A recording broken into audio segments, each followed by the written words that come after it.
itu semacam sorry kayaknya ada masalah jaringan ini, sorry saya coba unmute tangan. Ya, halo jelas suara? Jelas jelas. Oke oke.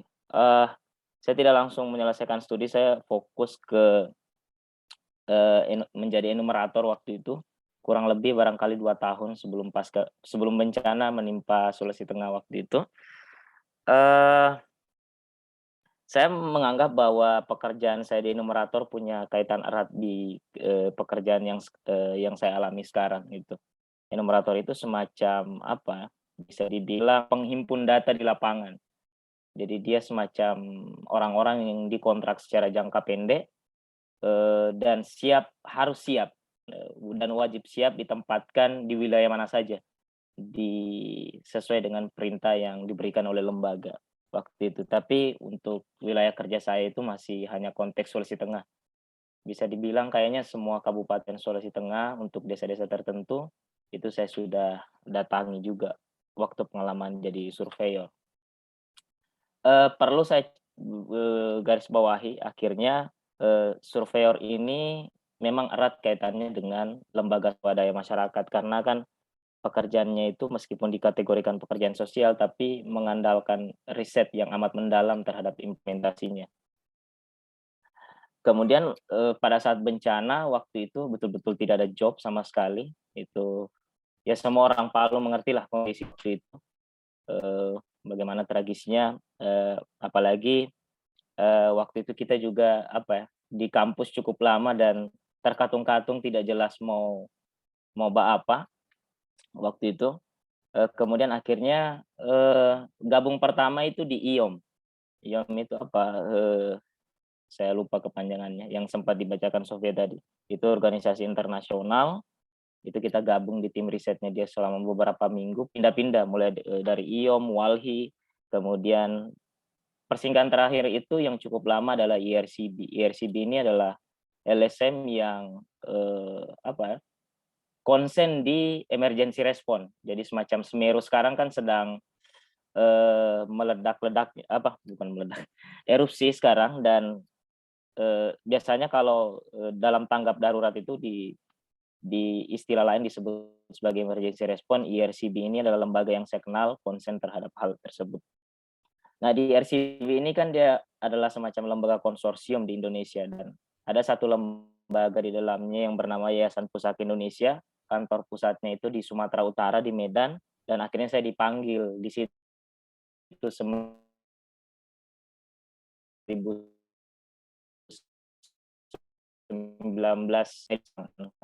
akan diperpanjang lagi sampai Oktober tahun tahun depan gitu. Eh Menurut saya dunia LSM, lembaga swadaya masyarakat, apalagi saya mengalami 2 pekerjaan, secara bertahap. Pertama, saya konsentrasinya di project yang namanya DRR. DRR itu Disaster, Risk Reduction atau manajemen risiko bencana.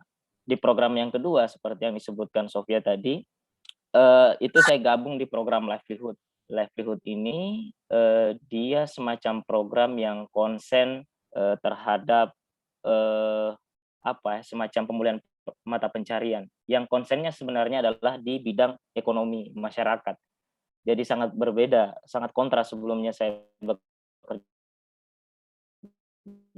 sebagai capres bidang kebencanaan, kemudian pindah ke pertanian. Yang cukup membingungkan sebenarnya dari saya adalah, saya tidak punya pengalaman sedikit pun di kampus terhadap dunia ini. Dunia yang banyak yang saya giati di kampus waktu itu adalah dunia literasi yang bisa kita bilang dunia-dunia ide yang banyak, dunia-dunia konsepsi, tapi tidak pragmatik gitu. Jadi pengalaman saya di kampus, itu saya tidak pernah, apa ya, menemukan dunia real semacam ini. Bisa dibilang tidak pernah latihan bahkan, tidak pernah latihan. Makanya barangkali sebagai juga alam ini, teman-teman barangkali perlu melihat atau mensiasati diri seperti apa, eee, kehidupan, masa yang akan datang. Karena kan, apa ya, menurut saya tidak tahu apakah perspektif kita sama, cuma waktu lalu saya kuliah, perspektif saya agak sempit. Jadi dunia saya adalah kampus dan menuju ke sarjananya. Jadi tidak memikirkan setelah sarjana mau mau apa yang akan dikerjakan, apa yang direncanakan. Berbeda memang dengan teman-teman yang punya visi yang jelas gitu, selalu menulis barangkali ada semacam dinding di rumahnya, memasangnya dengan plano atau meta plan, kemudian mensiasati hidupnya bahwa setelah saya lulus begini-begini, saya akan ke sini, saya akan ke sini. Nah, itu barangkali dunia yang menurut saya gagap. Jadi karena terlalu konsen terhadap literasi itu pun tidak apa ya, literasi yang barangkali random ya. Kita apa ya, baca novel, baca buku-buku sejarah dan sebagainya. Akhirnya pekerjaan yang paling gagap saya datangi pertama adalah di dunia kampus kita bahas soal banyak hal lah barangkali, soal konsep-konsep yang ada gitu. Teman-teman PPKN barangkali mengerti itu karena kita banyak belajar rumpun ilmu juga soal filsafat, demokrasi, pendidikan dan sebagainya. Tapi tiba-tiba saya menghadapi pekerjaan yang erat kaitannya dengan pertanian dan ekonomi.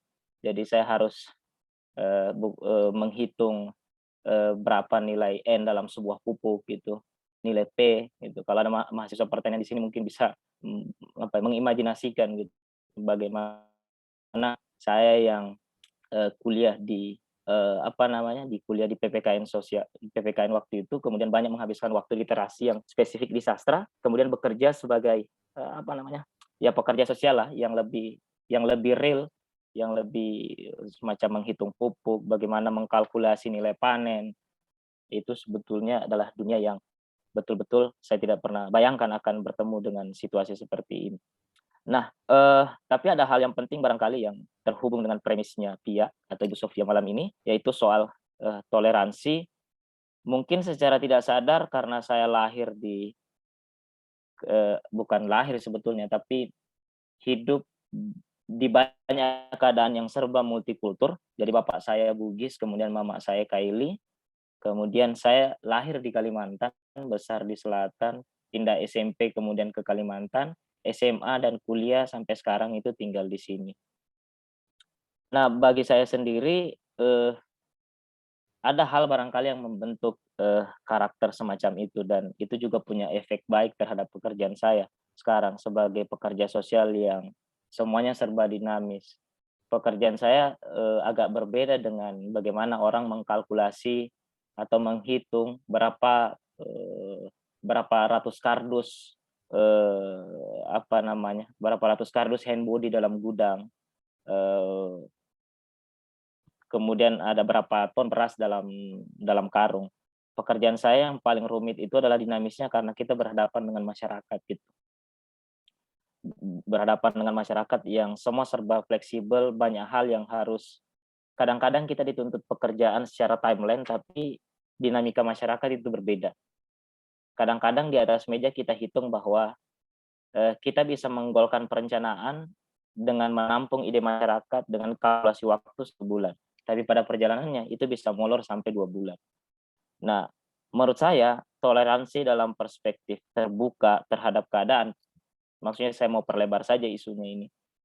Maksudnya toleransi bukan hanya soal bagaimana kita terbuka terhadap perbedaan ras, agama, dan sebagainya, tapi barangkali toleransi kita juga patut terbuka terhadap, eee, keadaan psikologi kita yang bisa berbeda-beda tiap harinya. Nah, menarik sebenarnya kata kunci yang ditawarkan, eee, Ibu Sofia malam ini soal refleksi gitu, bagaimana toleransi itu sebagai permenungan.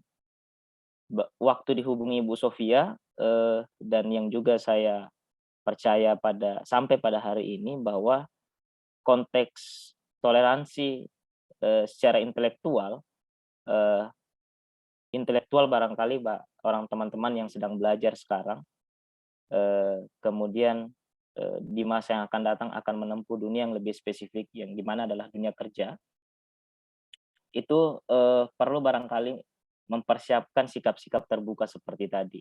Bahwa, perbedaan di luar menurut saya setelah bekerja di LSM bukannya soal perbedaan pendapat dari sisi multikultur kita, perbedaan ras kita, perbedaan agama kita, tapi secara self improvement juga barangkali adalah perbedaan-perbedaan situasi yang perlu kita terbuka.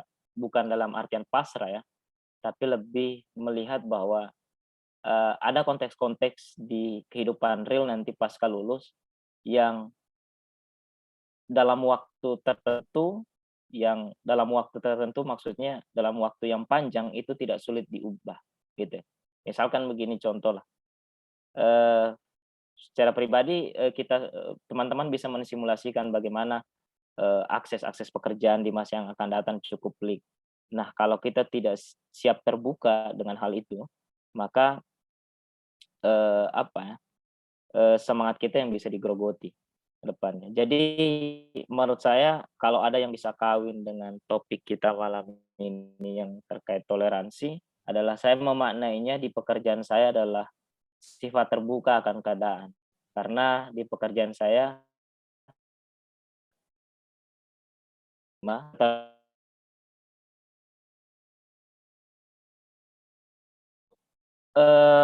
pendapat yang amburadul ini Ibu Sofia, saya rasa mungkin sebagai pembuka saya cukup, kalau ada barangkali hal yang ingin ditanggapi atau ingin diarahkan, saya kembalikan ke Ibu Sofia. Baik, terima kasih Bang Tari Akbar yang sudah berbagi mengenai bagaimana beliau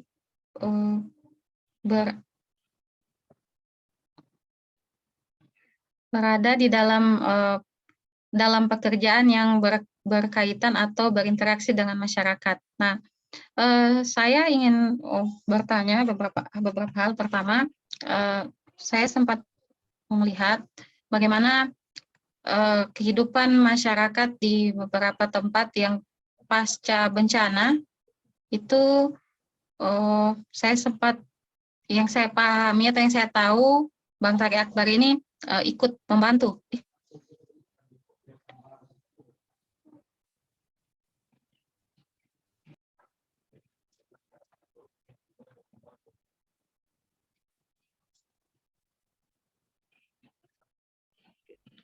Ya maaf, jaringan terputus tadi. Bang, saya ingin bertanya sedikit, bagaimana Bang Tari Akbar ini bersama organisasinya itu ikut membantu masyarakat di desa yang terdampak tsunami atau likuifaksi. Bagaimana membangun mereka kembali untuk bisa bangkit. Oke. Terima kasih, Ibu Sofia. Yang pertama, kita punya dua tipe program seperti tadi yang saya katakan. Yang pertama itu program kebencanaan atau disebut juga DRR, Disaster Risk Reduction. Itu konsen sebenarnya memberikan edukasi kepada masyarakat yang memiliki ancaman bencana. Jadi semacam kita di Sulteng ini kan kita punya ancaman itu namanya sesar Palu Koro. Jadi dalam terminologi kebencanaan, sesuatu yang bersifat alam yang memiliki potensi bencana itu disebut sebagai ancaman. Entah itu sifatnya gempa, banjir, angin puting beliung, dan sebagainya. Yang penting dia bersifat alam. Meskipun di terminologi kebencanaan yang lebih luas, itu bencana itu terbagi 3 pada umumnya. Yang ada bencana alam, kemudian ada bencana sosial, dan ada bencana, saya lupa. Tapi terjemahannya lebih kepada bencana biologis, kayak semacam virus dan sebagainya. Nah, itulah yang melingkupi sekarang virus COVID-19. Nah, di lembaga saya sebetulnya dia itu Jumat gempa, ya kan 28 September ya. 28 September gempa, Senin dia sudah tiba di Palu. Jadi di tahapan bencana biasanya itu yang dilakukan pertama emergency response. Emergency response ini atau tanggap darurat kita lebih kepada memberikan kebutuhan pokok semacam kebutuhan sandang, itulah sandang pangan papan lah, biasanya kan kalau hunian kan sifatnya hunian sementara gitu.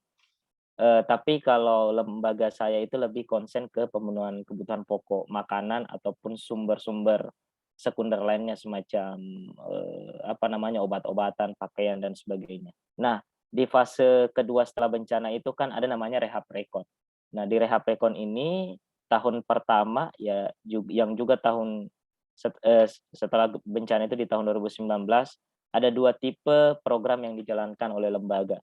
Yang pertama livelihood terkait dengan pemulihan ekonomi, Yayasan Pusaka Indonesia itu di Sigi, sebanyak 4 desa dia memberikan dana stimulan, kepada 535 petani, kakak petani yang telah diseleksi melalui kelompok rentan gitu. Jadi biasanya di riset-riset kita itu tidak semua masyarakat dibantu, tapi ada kategori-kategori tertentu yang biasanya dia termaktub dalam apa istilahnya, termaktub dalam, sebagai, kelompok rentan. Kelompok rentan itu biasanya dikategorikan mereka yang ekonomi lemah, ibu hamil, ibu menyusui, punya anggota keluarga disabilitas, punya bayi dan punya balita, ataupun mereka yang terancam terhadap bencana. Jadi ada 2 poinnya adalah yang sudah dilakukan lembaga ada 2, yang pertama memberikan edukasi kepada masyarakat di Sulawesi Tengah meskipun itu berlangsung di beberapa desa ya, ada lebih dari 10 desa karena 2 di Banawa, di Kulawi itu ada 9, kemudian di Dolo Selatan ada 4 itu. Tapi yang lanjut sampai sekarang ini, perpanjangannya supaya sebenarnya kan konteks bencana ini akan terus-menerus dibicarakan dia. Karena ancamannya terus terus akan ada dan tidak akan pernah hilang. Kita mengetahui kalau di Sumatera Utara itu ada Gunung Sinabung, baru-baru ini di Jawa Timur Semeru, sedang erupsi, di daerah lain juga banyak-banyak patahan lah. Apalagi kalau kita buka, situs BNPB, ada buku itu RBI judulnya Resiko Bencana Indonesia, Indonesia kan dikategorikan sebagai cincin api. Jadi dalam upaya-upaya itulah, Yayasan Pusaka Indonesia salah satu LSM di Indonesia memberikan edukasi kepada masyarakat soal kebencanaan. Supaya intinya adalah, inti dari edukasi inilah ketika bencana mereka selamat, dan setelah bencana mereka punya cadangan makanan. Itu, Pia.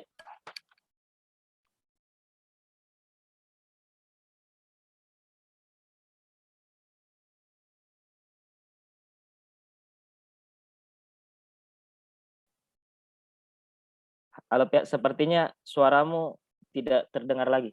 Oh, sorry. Tadi saya sempat mendengar ada edukasi masyarakat di beberapa tempat seperti Banawa, Kulawi, Dolo. Kira-kira ada tantangan tersendiri tidak, misalnya respon masyarakat di Banawa, Kulawi, Dolo, dan lain-lain itu, bagaimana merespon mereka? Apakah ada perbedaan atau ada penolakan atau malah merasa sangat terbantu? Tuh. Oke. Ya pasti ada perbedaan. Kalau di konteks Banawa, saya merasa tantangannya karena itu dekat dengan wilayah urban, dan cara berpikir yang sudah mendekati agak ke kota-kotaan dan masyarakatnya sibuk karena masyarakatnya itu kan didominasi oleh, pekerjaannya dominan lebih ke buruh dan pegawai. Jadi kita agak, kesulitan apalagi kan edukasi bencana ini lebih bersifat jangka panjang, eee, dia lebih mengerti bagaimana, konteks memberikan edukasi di tataran itu. Biasanya kan kalau kita memberikan edukasi yang punya, punya dampak terhadap kepentingan jangka pendek, umpamanya kita bicara coklat, kemudian nanti kok kasih saya coklat, itu biasanya orang lebih tertarik. Tapi kalau kita bicara soal, hati-hati coklat, nanti giginya bisa rusak dan sebagainya, itu kan dia bilang secara tidak langsung sebetulnya bukan bukan mereka cuek sih, tapi lebih kepada saya punya aktivitas jangka pendek ini yang harus saya selesaikan. Saya harus cari makan supaya saya harus cari uang supaya, bisa makan besok. Sementara edukasi bencana ini ya, semacam ya palu koro sudah terjadi 2 tahun yang lalu dan ya sudah lah, yang berlalu lah. Jadi secara tidak langsung ada kesan semacam itu, tapi edukasi terus berlangsung supaya, apa namanya, kita tidak berhenti terus melakukan itu. Itu menurut saya tantangan di konteks, Banawa gitu. Kalau penolakan sejauh ini belum ada, tapi yang sebagai bahan barangkali, bahan renungan, terkadang di wilayah urban itu ada pertanyaan-pertanyaan mendetail, mengenai untuk, apa sih program ini dan sebagainya. Nah, kalau kita salah bukan memprobing sih, maksudnya mendetailkan, jawaban, biasa itu juga, eee, orang kayak semacam, "Ini, program apa gitu, maunya bagaimana?" Itu yang pertama. Kalau di konteks Kulawi dan Dolo, justru bagusnya itu kalau kita tidak hati-hati, ada buruknya.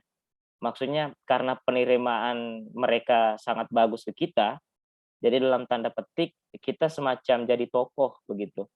Meskipun tidak semua ya, tapi saya merasakan suasana itu. Nah, di lembaga kita kan sangat dilarang gratifikasi itu.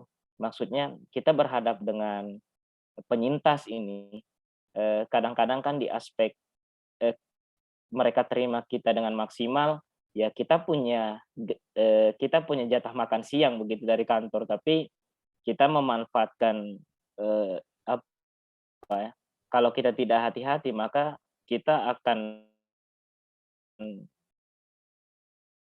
ini sama masyarakat. Meskipun bukan sesuatu yang dibeli ya, tapi harusnya mereka lebih butuh itu, tapi mereka berikan ke kita gitu. Menurut saya Sigi justru, eee, penerimaannya sangat bagus, eee, mmm, Kulawi. Cuma ya karena bagusnya itu kita harus berhati-hati supaya masyarakat betul-betul menerima edukasi kita itu karena berdasarkan edukasinya yang penting, bukan karena orang yang membawanya, gitu. Itu juga yang harus diperhatikan gitu. Kalau saya rasa itu kedua tantangan yang saya alami di Donggala, spesifiknya di Banawa, kemudian untuk di Sigi, spesifiknya di Dolo Selatan dan Kulawi.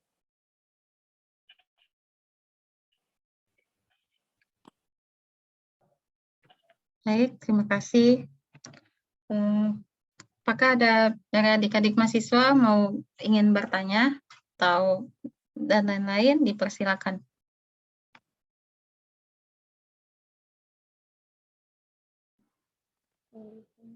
Izin bertanya, Bu. Ya, silakan Sukriya. Assalamualaikum warahmatullahi wabarakatuh. Waalaikumsalam warahmatullahi wabarakatuh.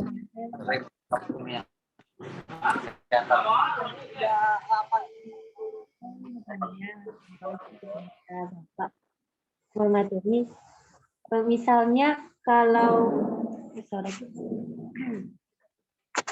kalau kita dalam dunia pekerjaan itu kita kan membutuhkan toleransi seperti yang telah Bapak jelaskan tadi. Nah, bagaimana kita mau menyeimbangkan adanya idealisme kita, atau kadang lebih condong ke pragmatis gitu Pak. Kadang kalau kita yang sisi-sisi diri kita yang punya pragmatis agak tinggi, jadi kadang sering sakit kepala, kadang bisa karena melihat kondisi lingkungannya itu tidak sesuai dengan ekspektasi kita. Dan juga bagaimana menurut Bapak kalau ada dari keluarga sendiri misalnya mau menanyakan berapa gajimu, gitu Pak. Tapi di sisi lain kita juga ingin memberikan yang terbaik untuk masyarakat. Itu Pak pertanyaan saya. Terima kasih. Assalamualaikum warahmatullahi wabarakatuh. Waalaikumsalam warahmatullahi wabarakatuh. Silakan langsung dijawab. Ya, saya boleh dibantu menyimpulkan tadi, saya terpotong di awal, saya tidak begitu dengar jelas. Menyimpulkan pertanyaan tadi. Intinya gini Pak, bagaimana cara kita menyeimbangkan antara toleransi dengan sifat idealisme atau pragmatis. Terus kedua, bagaimana cara kita menyikapi kalau keluarga kita menanyakan perihal gajinya atau gimana gitu Pak. Soalnya kita juga ingin memberikan yang terbaik untuk masyarakat gitu. Oh Itu ya, aja Pak. soal menyimbangkan idealisme dan pragmatisme tadi ya. Oke. Barangkali kalau pendapat saya, siapa tadi yang bertanya, maaf? Sukri ya. Sukriya, kalau pendapat saya barangkali eh, saya sependapat dengan Sukriya di beberapa tahun yang lalu. Tapi setelah merefleksikan ini di dunia luar, sepertinya idealisme dan pragmatisme premis penghubungnya itu atau konjungsinya itu bukan menyeimbangkan, tapi memang mereka adalah satu perwujudan yang sama menurut saya. Jadi idealisme itu dia harus, pragmatisme itu kan bahasa dekatnya eee eee, pragmatik ya, atau praktek, atau implementasi dan sebagainya. Nah, sederhananya gagasan itu harus diimplementasikan gitu. Itu barangkali yang saya bisa ilhami dari pertanyaan Sukriya. Nah, sebagai contoh umpamanya, kalau kita punya ide terhadap memberdayakan masyarakat, nah, maka itu yang harus dilakukan, bagaimana mewujudkannya. Kalau umpamanya adalah mungkin, teman-teman bisa bantu, apa ya, semacam cita-cita bangsa yang, berkaitan dengan kesejahteraan, maka jawaban paling dekat sebagai masyarakat desa, kita harus menopang bagaimana UMKM berdiri, atau bagaimana, kan negara kita kan selain negara maritim kan juga negara pertanian. Bagaimana membantu masyarakat supaya, produksi pertaniannya tinggi, gitu ya. Nah, hal-hal itu yang harus dilakukan kalau kita punya gagasan akan sesuatu, begitu. Saya perlu refleksi ke belakang barangkali. Saya sependapat dengan Sukriya di beberapa tahun yang lalu karena saya tidak menyentuh dunia pragmatisme. Sama sekali tidak melihat itu. Dunia saya adalah dunia gagasan murni, dunia-dunia idealnya Plato dan bagaimana membayangkan, eee, apa ya, semacam tokoh-tokoh dunia yang dahulu semacam, Marx atau yang dekat ke kita, bacaan-bacaan lampau seperti atau novel-novelnya Pram, Pramudian Antatur. Nah, dunia itu yang saya sentuh. Saya tidak menyentuh, meskipun mereka membicarakan petani dan perjuangan rakyat, tapi saya tidak menyentuh dunia itu. Jadi, saya membayangkan sesuatu yang betul-betul bisa dikatakan utopis lalu. Tapi pada saat bekerja di LSM, akhirnya LSM membantu saya untuk lebih konkret dan ide itu harus dipragmatisasi seharusnya gitu. Bukan terngiang-ngiang di alam filosofis, bagaimana ide itu akhirnya jadi narasi yang call to action. Kalau menurut saya call to action itu semacam apa ya, petua-petua yang habis di tempat itu saja, habis di meja, habis di percakapan, nongkrong, tapi tidak ada.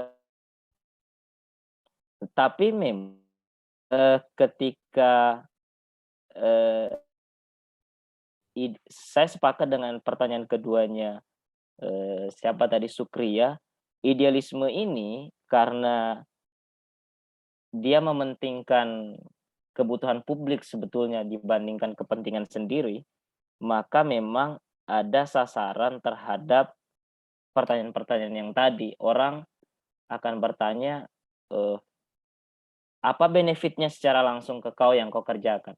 Katakanlah Sukriya eee, habis ini, setelah lulus kuliah umpamanya, kalau kebetulan, siapa, Sukriya tinggal di desa dan mengetahui ada potensi pertanian yang bisa dikembangkan di sana menjadi produk olahan, umpamanya Sukriya akhirnya mendorong itu supaya maju. Tapi di sisi lain kan Sukriya tidak digaji. Nah, biasanya memang di situ peliknya tuh. Makanya harapan kita harusnya ada instansi selain LSM yang, apa ya, semacam memberikan, apa, bisa dibilang jalur aman lah kepada orang-orang yang mempunyai gagasan semacam itu. Makanya biasanya orang-orang out of the box itu biasanya yang saya kenal akhirnya mereka berkiprah di LSM ataupun membangun dunia sendiri yang bersifat lembaga swadaya masyarakat, atau yang lebih luar biasa sekarang adalah pendiri-pendiri Starbucks seperti Nadiem Makarim dan sebagainya, karena dia merasa bahwa ada kepentingan publik yang harus dia wadahi dan sebagainya. Meskipun kadang-kadang ada idealisme yang menurut saya idealisme di tataran gerakan memang sangat jauh dari pertanyaannya Sukriya tadi. Dia akan digerogoti bahwa, "Berapa gajimu? Untuk apa kau melakukan ini dalam aksi-aksi gerakan?" Ya, semacam demo dan sebagainya. Itu akan terjadi, tapi tergantung orangnya juga. Kalau dia siap menerima resiko itu, ya no problem. Makanya kan, kalau kita mau geser sedikit, ada orang-orang yang mempragmatisasi idealismenya melalui gerakan gitu. Maka lahirlah orang-orang semacam GI atau, orang-orang yang ada di 98 lalu, bahkan masih ada sekarang. Ada orang-orang juga yang mempragmatisasi idealismenya itu melalui gerakan sosial. Makanya, salah satu wujudnya adalah di LSM ini. Saya tidak tahu dan saya pun sebetulnya tidak berani menjawab pertanyaan Sukriya, apakah, saya berani umpamanya di tataran hidup semacam itu, berani, eee, apa namanya, berpegang teguh terhadap, eee, idealisme begitu, yang murni tanpa memperdulikan, eee, pertanyaan orang, "Berapa gajimu?" Saya masih merasakan itu sekarang juga, gitu. Tapi, ya kalau saya mau sedikit, saya natural saja lah karena, saya tidak merancang hidup saya untuk sampai sekarang, tapi saya berharap teman-teman merancang, karena itu akan buruk. Saya rasa untuk, pertanyaan Sukriya itu, Pia. Baik, terima kasih Bang sudah menjawab pertanyaan dari Sukriya. Nah, kalau ada yang bertanya masalah kalau kelak bekerja terus ada yang bertanya masalah gaji mau berapa sebenarnya tidak perlu dijawab ya. Karena kalau dari kita sendiri, dari pribadi kita sendiri, eee, bekerja bukan berfokus kepada berapa jumlah gaji, tetapi betul-betul bekerja karena kita menyenangi passion itu, menyenangi pekerjaan itu, gitu. Sehingga kalau kita, awalnya itu dari situ, dari menyenangi pekerjaan, maka kita tidak akan memperdulikan jumlah berapa gaji dan lain-lain, tuh. Dan kalau saran dari saya sendiri itu tidak perlu dijawab, gitu. Tidak perlu dijawab terhadap orang yang bertanya. Tetapi kalau sesama misalnya kita dengan tempat kita ingin bekerja atau apa, mungkin gaji itu bisa didiskusikan. Oke, selain Sukriya, ada lagi yang ingin bertanya?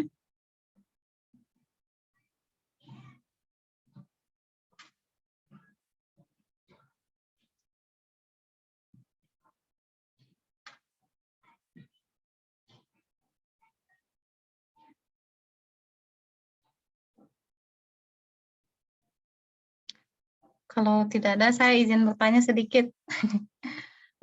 Mengenai idealisme,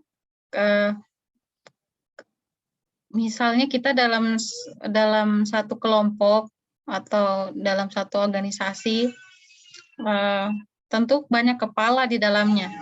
Nah, banyak kepala, pasti banyak pemikiran dan idealisme pun ada mungkin setiap orang. Nah, bagaimana kita berperan idealisme masing-masing orang itu agar tidak saling berbenturan atau agar dapat bekerja sama. Karena kalau saling mempertahankan idealisme itu tentu tidak akan berjalan tujuan atau program yang ingin kita laksanakan. Oh, oke. Mungkin saya jawab di 2 konteks barangkali, Pia, ya, karena ketika, eee Ibu Sofia bertanya itu saya terbayang 2 lembaga yang sedang saya geluti sekarang. Yang pertama, saya sekarang punya komunitas namanya Majelis Kopi dan itu sangat multi idealisme sekali, bisa kita katakan golongan gerakan semua berkumpul di situ. Terus yang kedua di pekerjaan saya gitu. Nah, menurut saya, cara bekerja kami kan, Pia, agak beda dari yang umumnya. Kita sangat fleksibel kerja, tidak masuk jam 8 kemudian pulang jam 5. kita kadang-kadang masuk jam 12, kemudian kadang-kadang juga pulang tengah malam, atau kadang-kadang juga bekerja di, istirahat nanti tidur di waktu-waktu tertentu gitu. Nah, di sisi itu kan orang punya apa ya, di kalangan pekerjaan kita biasa orang punya pendapat yang cukup dalam tanda petik ya, dalam cukup radikal di persoalan buruh. Karena mungkin ada yang mengerti soal bagaimana buruh itu umpamanya, kebijakan-kebijakan buruh itu diterapkan begitu. Tapi menurut saya yang bisa mengontrol itu semua kalau di pekerjaan saya adalah aturan. Jadi semua diserahkan atas komitmen masing-masing. Jadi kalau dan pembicaraan itu memang sering sudah didahulukan di awal bahwa tipe pekerjaan kita seperti ini, cara bekerja kita seperti ini. Kadang-kadang ada teman mungkin tidak kan kita juga kadang-kadang juga kita libur tidak hari Minggu. Jadi poinnya random, tapi kalau ada kata kunci bagaimana itu bisa dihentikan, bisa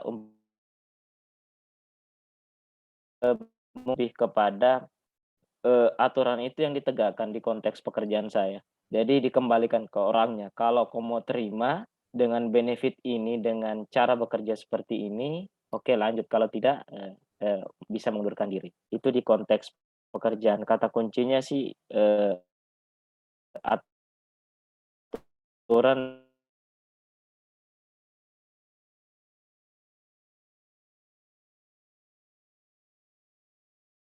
dan tegas orangnya. Jadi kalau dia bilang A, dia akan A, kalau dia bilang B, dia akan B. Dan ucapannya itu sesuai dengan aturan memang yang berlaku gitu, itu. Nah, agak berbeda di komunitas yang saya geluti karena di situ multi idealisme sekali. Jadi saya tidak tahu apakah kita bisa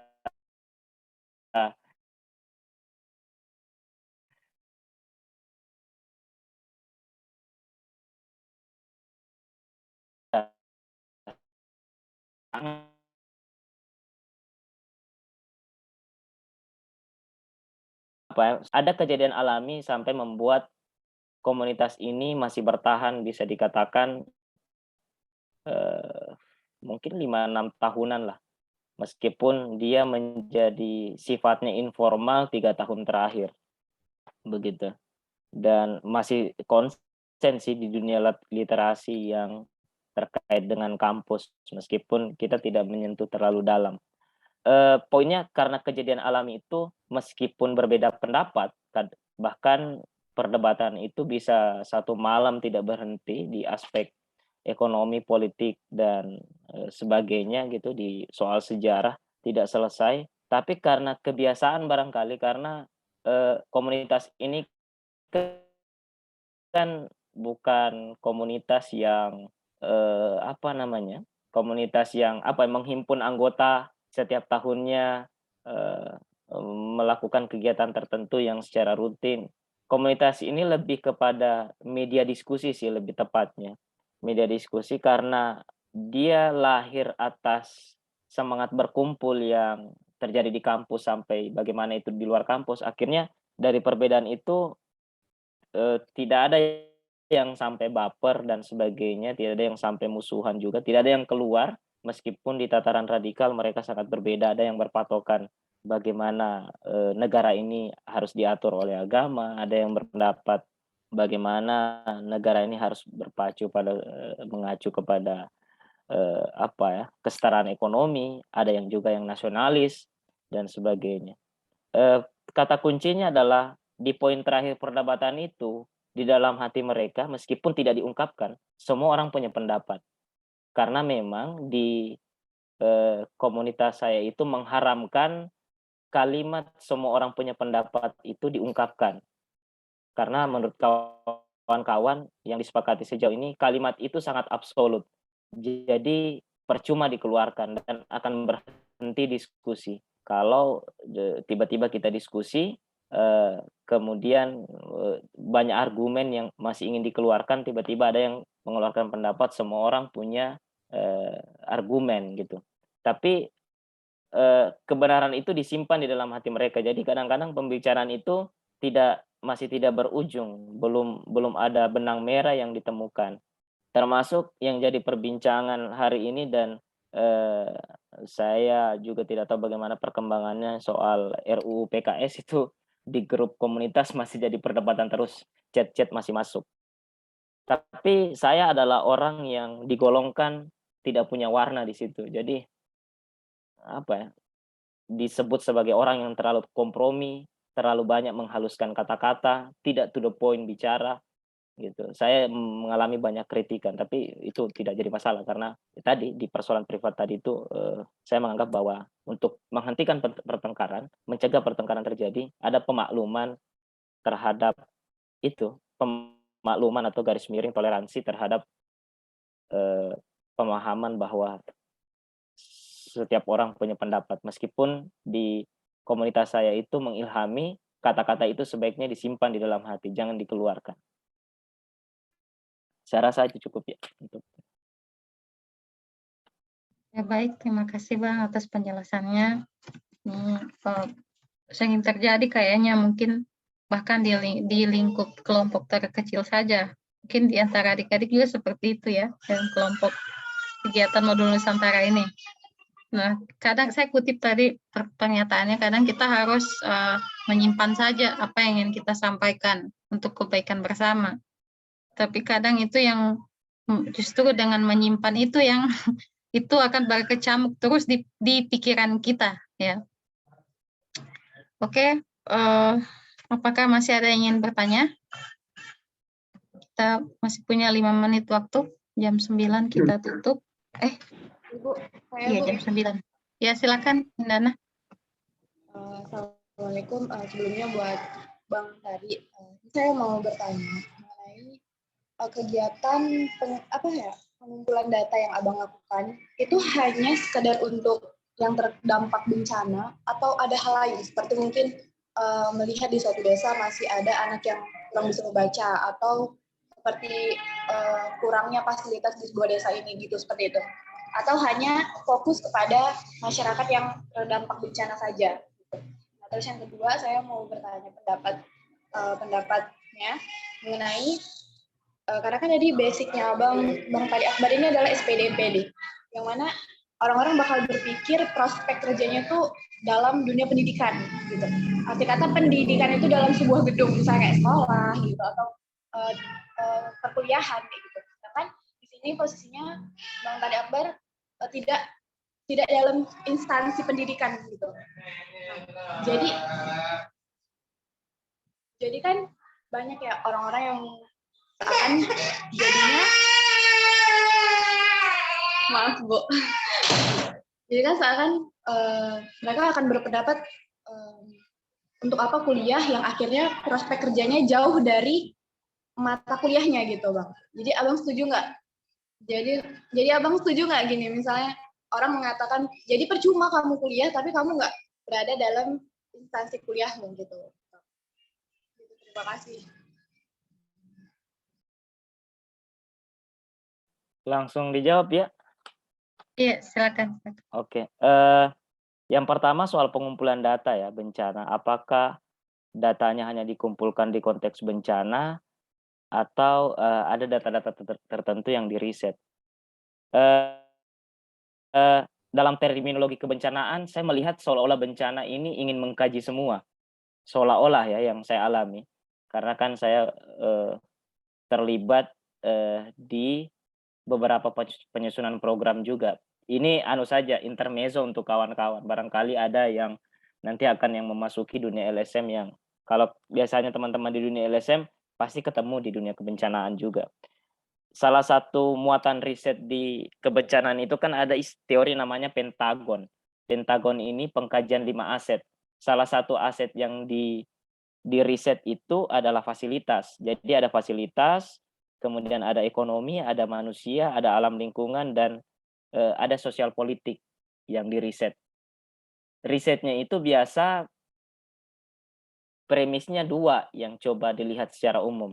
Pertama, apa potensi terhadap setiap aspek itu, terus yang kedua apa kerentanannya. potensi biasanya hal-hal yang berbau positif, kerentanan itu hal-hal yang berbau negatif. Seperti umpamanya WC masih kurang, gitu. Rata-rata orang masih buang air besar di sungai dan sebagainya. Jadi itu. Nah, biasanya perwujudan data-data itu orang akan saling berkolaborasi begitu. Yang mana skop bisa diisi, kadang teman-teman LSM juga berkoordinasi dengan pemerintah bahwa kita meriset kejadian kita punya data begini, ini semua resiko yang ada, tapi dari A, B, dan C resiko yang ada, kita hanya bisa mengisi A.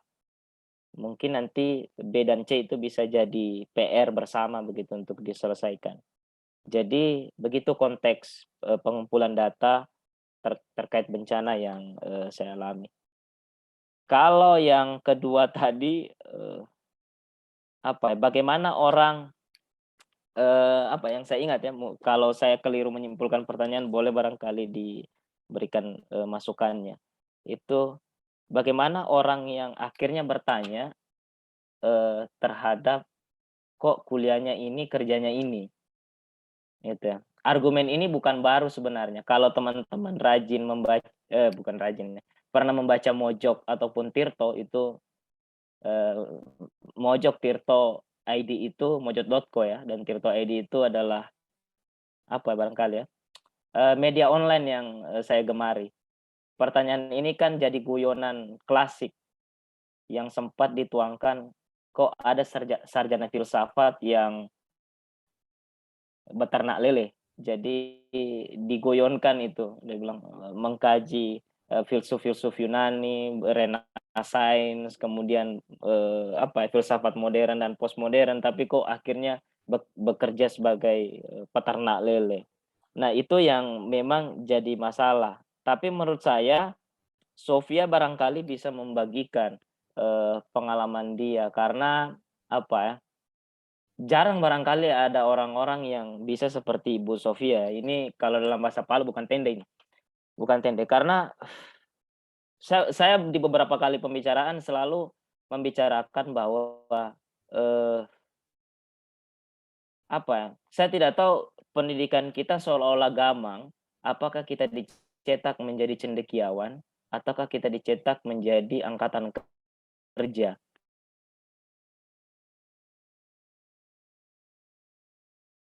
Cetak menjadi angkatan, makanya lembaga pendidikan itu punya riset. Maksudnya kalau saya masuk di FKIP, angkatan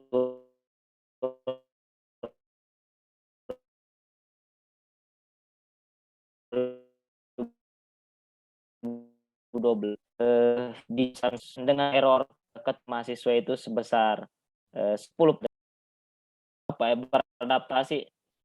beradaptasi dengan keadaan gitu. Lulus itu pokoknya tidak ada keterlibatan pihak yang berwenang bagaimana memastikan kita itu punya pekerjaan yang jelas. Itu yang pertama. Terus yang kedua, kalau kita dicetak jadi cendekiawan, diskurs ini itu tidak berhenti di dalam kampus gitu, terus-menerus digalakan. Tapi menurut saya ini barangkali resiko dari terjemahan pendekatan pendidikan andragogi, pendekatan pendidikan dewasa yang dianggap bahwa anak-anak yang kuliah itu tidak soal lah kalau dia mengikuti perkuliahan 2 jam. Nanti dia punya tugas sendiri ketika di luar kelas untuk mempermatang dirinya, mengkaji kembali mata kuliah yang dia gali. Tapi kan pada saat di luar kelas kan itu tidak terjadi. Apalagi di fenomena sekarang, saya tidak tahu seperti apa pastinya, tapi dalam keadaan yang abstrak, kita bisa melihat fenomena kampus hari ini, bagaimana ketika mahasiswa di luar kelas dan apakah diskursus semacam ini terus digalakan begitu. Menurut saya pembelajaran itu penting dan orang yang biasanya belajar, terpantik untuk belajar biasanya diilhami oleh 2 hal. Dalam premis teori barat itu dikenal sebagai mind blowing. Mind blowing ini semacam keadaan di mana orang takjub, jatuh cinta. Jadi dia jatuh cinta sama pembelajaran. Jadi ketika dia tidak belajar, dia tidak membaca buku, dia tidak nonton hal-hal yang berbau dengan peningkatan kognitif dia akan resah. Atau yang kedua, dia didesak oleh kebutuhan. Didesak oleh kebutuhan, ya bisa saja bapaknya WA, contoh umpamanya, dia bilang, saya tidak akan kirimkan kau uang jajan sebelum kau kirimkan saya resensi buku ilmu negara, gitu. Jadi kau harus tuntaskan buku, gitu. Jadi akhirnya anak-anak dipaksa tuh untuk belajar. Tapi tidak jadi masalah. Ala apa semua saya lupa pepatahnya lagi. Ala bisa karena saya lupa, mungkin bisa diluruskan teman-teman. Jadi itu barangkali saya tidak bisa kasih jawaban yang eksplisit mengenai pertanyaan kedua, tapi itu yang bisa saya gambarkan. Bahwa kenyataan semacam saya itu adalah satu contoh, dan apakah yang saya katakan betul, ternyata dibantah oleh kasusnya Sofia. Sofia yang saya kenal, dia merencanakan hidupnya dengan matang, dia bersungguh-sungguh, ibarat atlet, yang lain barangkali turun latihan jam 7 pagi lari-lari, tapi Sofia sudah memulai 4:30 subuh. Jadi Sofia lebih banyak menghabiskan waktu di hal-hal, makanya kita bisa bilang hidupnya on the track dan bisa bisa sampai sekarang begitu. Jadi itu yang dari sisi individu barangkali kita bisa belajar dari kasus kasusnya Ibu Sofia maupun kasus orang-orang yang serupa dengan Ibu Sofia, bahwa mereka adalah orang-orang yang tidak secara natural, saya bisa katakan begitu ya. Kalau saya kan meskipun punya pekerjaan sekarang, itu lahir pada keadaan yang tidak natural. Saya mengalir sajalah. Jadi waktu gempa bencana lalu di kampus, saya 2 minggu pelangak-pelongok di lapangan kampus. Tidak tahu mau apa, pekerjaan tidak ada, rumah jauh, semua sumber daya hilang gitu. Pokoknya tidak tahu apa. Tapi ada orang-orang semacam Ibu Sofia dan yang lain itu betul-betul memang merencanakan hidupnya lebih luar biasa begitu. Itu yang terkait pertanyaan kedua. Kayaknya cukup dari saya. Ya. Baik, terima kasih Bang Tari Akbar yang sudah menjawab pertanyaan-pertanyaan dari adik-adik mahasiswa terkait bagaimana kita bisa, intinya pada malam hari ini adalah bukan melihat pada background kita sarjana pendidikan atau sarjana hukum dan sarjana lainnya, tetapi bagaimana kita sebagai seorang sarjana tidak melihat jurusan dan lain-lain itu bisa bergerak di tengah-tengah masyarakat, bermanfaat. Mau di organisasi kemasyarakatan, mau di bidang-bidang ilmu lainnya. Yang penting kita ini bisa bermanfaat buat orang lain, apalagi betul-betul kita itu bermanfaat di bidang atau di hal yang memang betul-betul dibutuhkan oleh masyarakat. Seperti Bang Tari tadi bilang, bukan melihat siapa yang melakukan edukasi itu, tapi apakah edukasi itu penting atau yang sudah betul-betul dibutuhkan oleh masyarakat itu atau tidak. Gitu. Itu tadi yang saya kutip, betul sangat bermakna sekali ya. Jadi bukan melihat siapa yang menyampaikan, tetapi apakah hal yang disampaikan itu betul-betul dibutuhkan. Gitu. Jadi teruslah untuk berproses sebisa yang kita lakukan dengan tujuan yang baik atau tujuan yang hal yang ingin kita capai, dan itu yang kita inginkan atau yang kita senangi itu, pada intinya yang kita senangi. Karena kalau kita menjalani sesuatu yang kita tidak senangi, ya buat apa juga buang-buang waktu itu. Maksudnya waktu itu akan berlalu dengan sangat tidak memiliki makna itu, tidak memiliki makna. Tapi kalau kita senangi, kita sukai, apapun itu pasti akan sangat bermakna sekali. Bagaimana Bang? Ya, terima kasih banyak pada Bang Tari Akbar yang sudah meluangkan waktunya untuk kita semua pada malam hari ini. Kita doakan mudah-mudahan beliau sehat selalu dan senantiasa berkontribusi untuk masyarakat di dalam organisasi yang sudah digeluti. Ya, juga Terima kasih juga Pia atas kesempatan yang diberikan. Ya, siap. Oke, terima kasih banyak juga yang sampai saat ini sudah masih terus ada di ruang Zoom ini. Kayaknya tadi satu persatu sudah meninggalkan Zoom ini. Oke, saya tutup dengan ucapan alhamdulillahirobbilalamin. Sampai ketemu di pertemuan selanjutnya. Terima kasih Bang Tari, Bang Tara. Ya, Assalamualaikum. Salam, terima kasih.